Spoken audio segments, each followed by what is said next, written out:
Selamat datang dan bertemu kembali untuk perkuliahan metodologi penulisan tugas akhir. Hari ini kita sudah masuk kepada pertemuan kelima dengan pokok bahasan utama adalah landasan teori. Landasan teori merupakan bagian dari isi tugas akhir pada bagian bab kedua. Kalau pertemuan sebelum-sebelumnya kita sudah membahas bab 1 yang mana terdiri dari latar belakang, identifikasi masalah, batasan permasalahan, rumusan permasalahan, tujuan penelitian, manfaat penelitian, dan juga sistematika penelitian. Hari ini kita masuk ke bagian inti dari tugas akhir, yaitu masuk kepada landasan teori. Adapun sasaran atau tujuan pembelajaran hari ini adalah diharapkan seluruh peserta perkuliahan atau mahasiswa yang mengikuti perkuliahan hari ini mampu memahami dan menjelaskan tentang landasan teori. Nah, yang kita pelajari hari ini adalah tentang tinjauan pustaka, yaitu berasal atau bersumber dari referensi atau teori textbook, di mana mahasiswa nanti akan memaparkan seluruh teori-teori yang mendukung atau yang terkait dengan tugas akhir atau dengan tema tugas akhir, dan juga mahasiswa juga mampu meringkas informasi dari bacaan atau dari penelitian sebelumnya. Kita langsung pada bab 2 itu nanti kita akan menjelaskan atau memaparkan 3 sub pokok bahasan. Yang pertama itu di 2.1 atau subbab 21 yaitu tinjauan pustaka. Di dalam tinjauan pustaka ini kita akan menjelaskan banyak-banyak teori yang terkait dengan tema, artinya yang relevan. Terus yang kedua di 2.2 itu menjelaskan tentang penelitian terkait, artinya kita akan menjelaskan penelitian-penelitian yang bersumber dari jurnal, yang mana penelitian tersebut juga ada relevansinya atau terkait dengan penelitian yang kita angkat atau kita ambil. Dan yang ketiga adalah 2.3 itu adalah kerangka pemikiran, merupakan rangkuman, merupakan ringkasan dari tinjauan pustaka dan penelitian yang kita rangkai menjadi sebuah kerangka pemikiran untuk menjadi langkah-langkah tahapan-tahapan dalam menuliskan tugas akhir dari TA yang kita susun. Tapi hari ini kita hanya fokus membahas tentang tinjauan pustaka.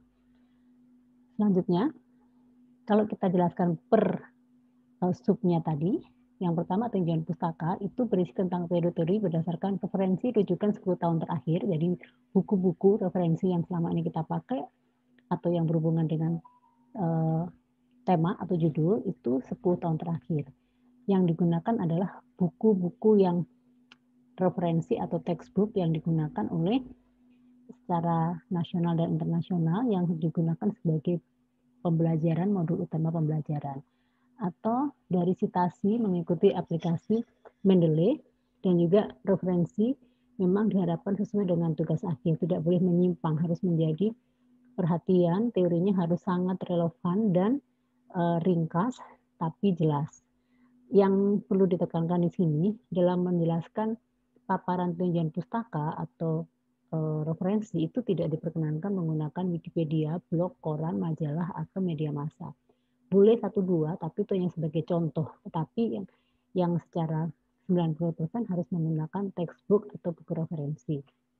Yang kedua, penelitian terkait ini juga sama atau berkiblat kepada jurnal, atau kita melakukan penelitian atau mencantumkan atau memaparkan penelitian berasal dari jurnal yang pernah dilakukan beberapa peneliti sebelumnya, ya. Kita harus ambil 10 tahun terakhir, ya tentunya harus judul yang terkait.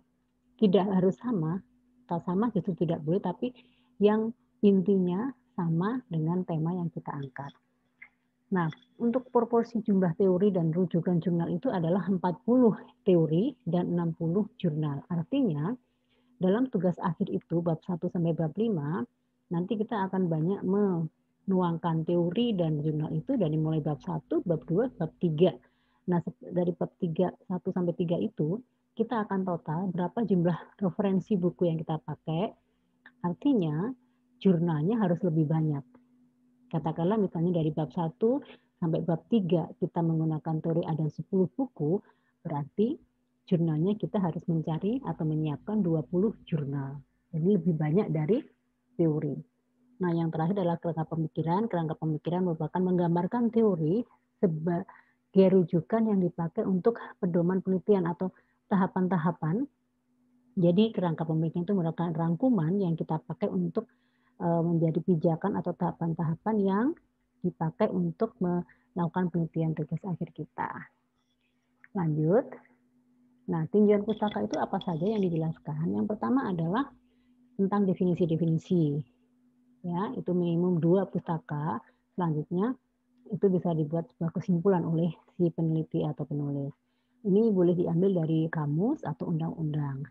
Terus yang berikutnya,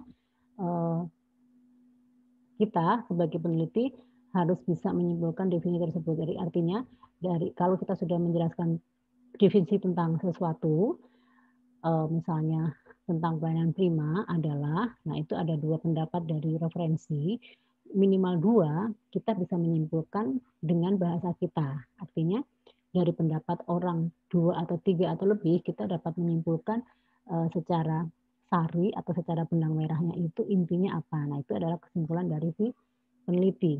Nah berikutnya diharapkan atau memang wajibnya total kutipan itu tidak boleh lebih dari 5 halaman. Artinya kita boleh mengutip buku atau teori tetapi tidak boleh dari 5 halaman. Mungkin kalau untuk tugas akhir ini cukuplah 2 sampai 3 halaman atau 3 lembar itu cukup untuk teori dari textbook. Nah, selanjutnya teori yang relevan dengan judul dan rumusan masalah yang digunakan untuk menjelaskan variabel. Variabel itu adalah topik.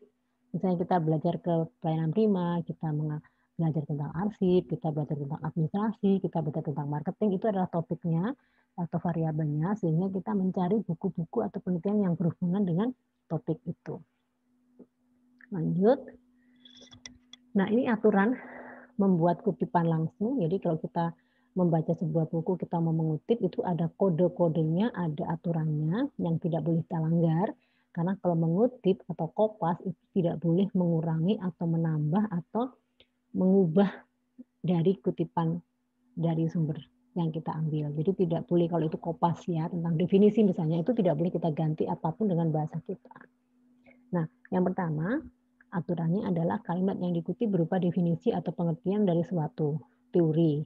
Kutipan harus sama dengan aslinya. Yang tadi saya sampaikan harus sama, tidak boleh diganti, tidak boleh diubah, dan harus menyantumkan nama pengarangnya. Jadi di sini nama pengarangnya ditulis sebelum kalimat dikutip dan beri tanda, maka penulisannya dalam tanda kurung tahun, titik, dan halamannya. Kalau misalnya kutipan itu tulis di belakang pengarangnya, itu adalah seperti contoh di bawah ini. Ya, ini adalah contoh yang pertama ini. Kalau kita menuliskannya di belakang seperti ini. Kalau kalimatnya di depan berarti menurut Jero, nah ada kata menurut atau berdasarkan. Tapi kalau di belakang langsung tanda kurung seperti ini contohnya. Jadi ada 2 penulisannya, bisa di depan. Ini kan ada nama pengarang ditulis sebelum kalimat, itu berarti ada kata menurut, berdasarkan, sesuai, pendapat. Nah, itu ada kata-kata dulu pengantarnya, baru nama orangnya dan tahunnya dalam kurung. Ini ada ketentuannya. Kalau yang contoh ini adalah yang dituliskan di akhir kalimat atau di akhir kutipan. Nah, ini kita lihat contohnya. Ini ya. Sebagaimana dijelaskan oleh seorang manajer operasi harus siap untuk mengembangkan produk baru. Di depannya nggak ada menurut siapa, tapi karena ini langsung kutipan, baru pengarangnya terus di belakang seperti ini sudah titik. Ya, kalau di depan, menurut Heischer-Ender dalam kurung 2015 halaman sekian kurung tutup menyatakan bahwa, nah itu kalau di awal kalimat, ya jelas ya. Kita lanjut berikutnya yang ketiga, kutipan panjangnya 5 baris atau lebih diketik 1 spasi dengan paragraf dulu sesuai ketukan paragraf atau menggunakan tab dari tepi kiri tanpa tanda kutip nih ya. Jadi kalau lebih dari 5 baris itu dibuat 1 spasi. Yang keempat, jika sumber kutipan merujuk ke sumber lain, maka sumber kutipan adalah tetap bersumber yang digunakan pengutip, ya, dengan menyebutkan siapa yang mengungkapkan pendapat tersebut. Contohnya di sini, sebuah perusahaan meraih kesungguhan kompetitif dengan menciptakan suatu rantai nilai, value chain. Nah, itu menurut siapa? Michael E. Porter dalam MacLeod and Scale. Artinya, buku yang tertulis di depan itu adalah karangan MacLeod and Scale, tetapi di dalamnya itu MacLeod itu mengutip kutipan ini dari karyanya Michael. Ya, jadi yang dituliskan adalah Michael E. Porter dalam MacLeod and Scale. Tetapi penulisan nama itu hanya digunakan nama belakang. Ini adalah ejakan yang lama, tapi cara yang menulis yang betul adalah menuliskan di belakang. Artinya Porter dalam Load and Shell, gitu ya. Kita akan praktekkan nanti di akhir perkuliahan. Selanjutnya, nah ini aturan membuat kutipan yang tidak langsung.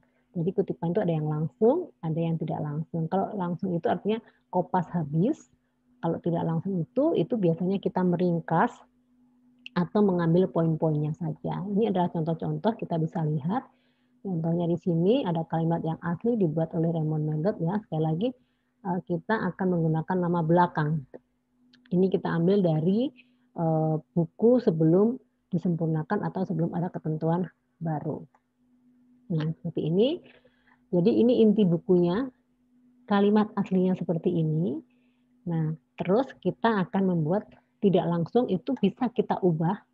Yang penting bukan definisi, kita bisa merangkum, bisa mengubah dengan bahasa kita, tapi jangan lupa untuk menyertakan namanya tetap dicantumkan.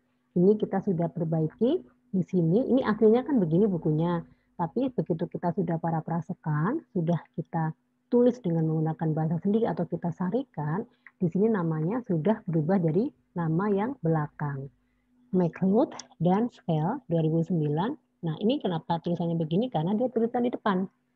Tapi kalau di depan, di awal kalimat, menurut MacLeod and Scale, dalam kurung tahun 2009.235, halaman 35 maksudnya, kurung tutup, itu dituliskan di awal. Tapi harus ada kata-kata menurut, sesuai, pendapat. Nah, seperti itu. Ini contoh kalimat yang lainnya. Nanti bisa dibaca di sini. Ya.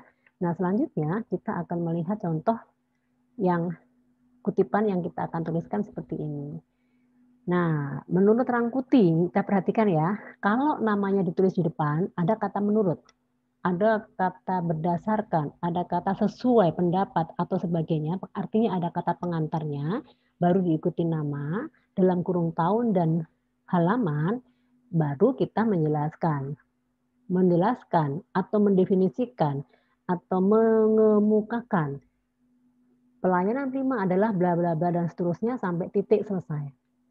Ya, ini kalau kalimatnya di awal. Tetapi kalau yang di belakang tadi itu langsung dituliskan kurung buka nama Prakoso, 2017.218 kurung tutup. Cukup begitu. Jadi ada perbedaan cara penulisan kalau di awal dan di akhir. Nah, tadi kan ada dua kesimpulan ya, menurut Rangkuti sama Prakoso. Di sini maka ada kesimpulan.